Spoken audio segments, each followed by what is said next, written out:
As a kid, the most asked question I get asked all the time is, what do you want to be when you grow up? When I was 10 and 11, I never had a final answer. What I did know, however, was that I wanted to be rich.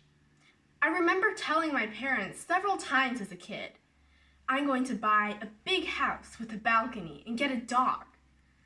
That was all that mattered. And to me, material possessions equated with happiness and peace in the world. Rarely did I think about others or helping those in need, nor did I have any concept of common good or humanity. On the rare occasion these did occur to me, my first question was, what's in it for me? Most of the time, I came up with nothing, and therefore dismissed the thought. This was the way I'd grown up, the constant message I received from society. Me first, you second. And while a voice inside of me always likes to deny it, I was growing up to be a self-absorbed, egotistical adult. In fact, most of my peers were following this same path right along with me. As a kid, the second most thing I hear is, the world is in your hands. Your generation is the future of our world. If people are going to trust my generation with the steering wheel for our future, let's ask ourselves, who do we want in the driver's seat? Do we want compassionate, loving, empathetic people? Or do we want the selfish, narcissistic kids society is raising to steer the world? These past few years, this very statement began to stick out to me. It began to occur to me that maybe I wasn't the center of the universe. Maybe there was more to life than my own success. Maybe I should start being more open, more empathetic. Those thoughts were the beginning of an evolution of change. For the months to follow, I turned my focus to others. I tried to see what they were seeing, hear what they were hearing, feel what they were feeling. I tried to be there for people, support them, comfort them, cheer them on. I tried to put effort into my relationships, spend more time with family, friends, and the people I cared about most. And in short, I demonstrated empathy. I began this experiment as what it was, a way to switch things up a bit, test a hypothesis, if you will. But I soon found out that this wasn't just going to be just an experiment. This was going to be a new way of life. Since then, this newfound empathy has taught me so many things.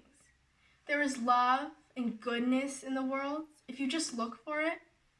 People in themselves are one of the most complex, messy, yet beautiful things ever.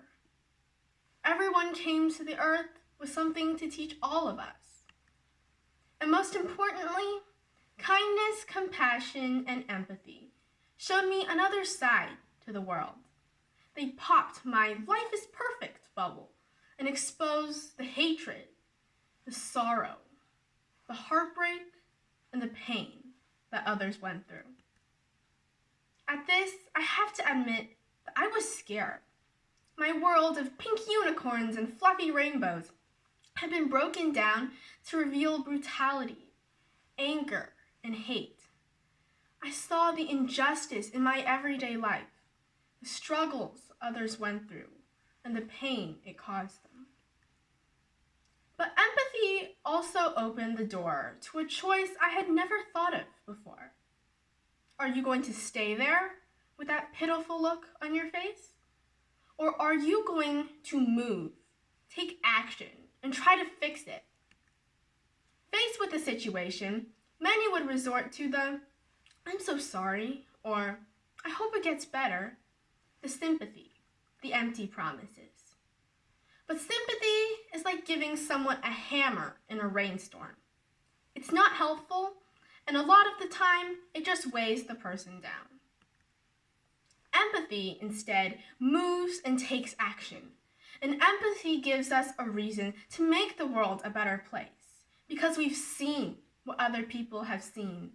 We've felt the emotions and we've walked the trails, footprint for footprint.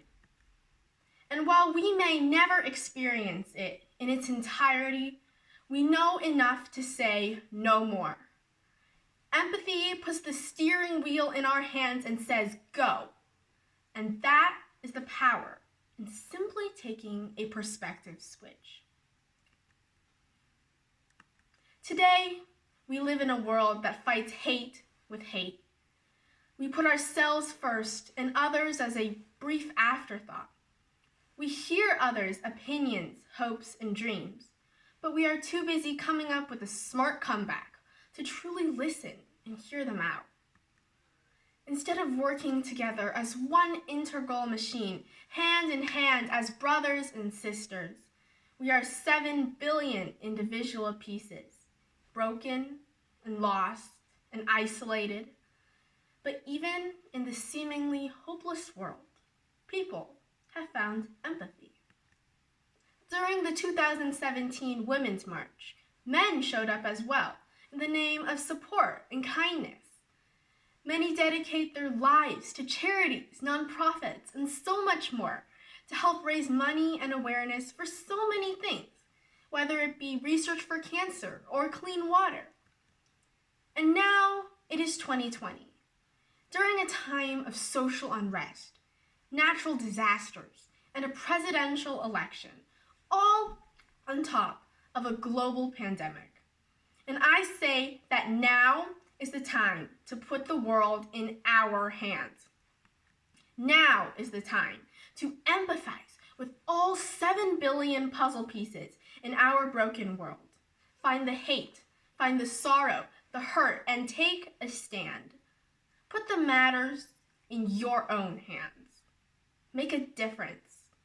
Use the power of empathy to break barriers and create real change. So I want to challenge each and one of you listening. Find one person in your life each day and put yourself in their shoes. Take a walk in their footsteps. See, hear, take in the world the way they do. And should you find that it was unjust or unfair or just straight up difficult, ask yourself, how can I make it better? As a kid, the 2 most common things people ask or tell me are, what do you want to be when you grow up? And the world is in your hands. And today, I would like to answer that for all of you. When I grow up, I want to be a helper and a giver. I want to be someone who can feel not only the joy, but the sorrow of others. And I want to be the bridge that mends hate and love. And I have something I want to be that doesn't have to wait for when I grow up. I want to be the one that teaches my generation, the next change makers of our world, to love, to be kind, and to inspire reform through the power and beauty of empathy. After all, what do they say? The world is in our hands. Thank you.